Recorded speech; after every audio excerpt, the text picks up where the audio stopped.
The man realized something terrifying. This eerie hotel was shrinking with each passing night. To verify this inconceivable hypothesis, he deliberately stretched a rope taut between two walls. After one night, the previously tight rope had indeed gone slack and sagged down. The rope hadn't stretched. The only explanation was that the distance between the walls was continuously shrinking. The man immediately informed everyone in the kitchen of this horrifying discovery. Even more desperate was the fact that there was no exit at all. The cooks and guests around him, some had been trapped for over a decade, never once stepping foot outside the hotel. If the hotel continued to shrink, no one would escape death. Yet bizarrely, faced with this life-or-death warning, those around him remained indifferent and instead joined forces to expel him from the kitchen. The man was a traveling magician who had temporarily sought lodging at this inn because he was scheduled to perform at a cafe in town the next day. He was received by an elderly, one-eyed woman. He requested a single room and, to prepare for the next day's performance, retired early that evening. But the next morning, when he carried his two large suitcases down to check out, he discovered to his horror that the hotel's exit had vanished. The staircase he had climbed the day before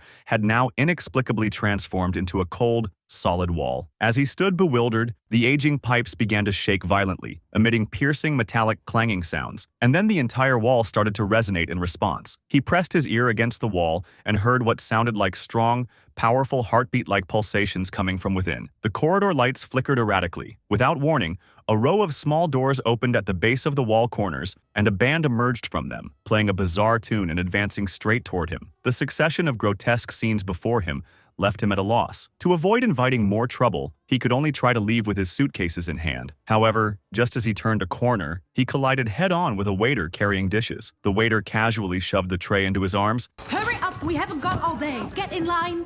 And just like that, the man was confusedly mistaken for a new kitchen employee. He was led into the kitchen by the manager and discovered that, aside from the hurried cooks, the most bizarre thing was the ingredients. Nearly every dish was made from eggs. When evening came, he followed everyone back to the dormitory to rest. At that moment, he once again heard strange noises coming from inside the building. But as before, aside from himself, no one else seemed to notice anything unusual.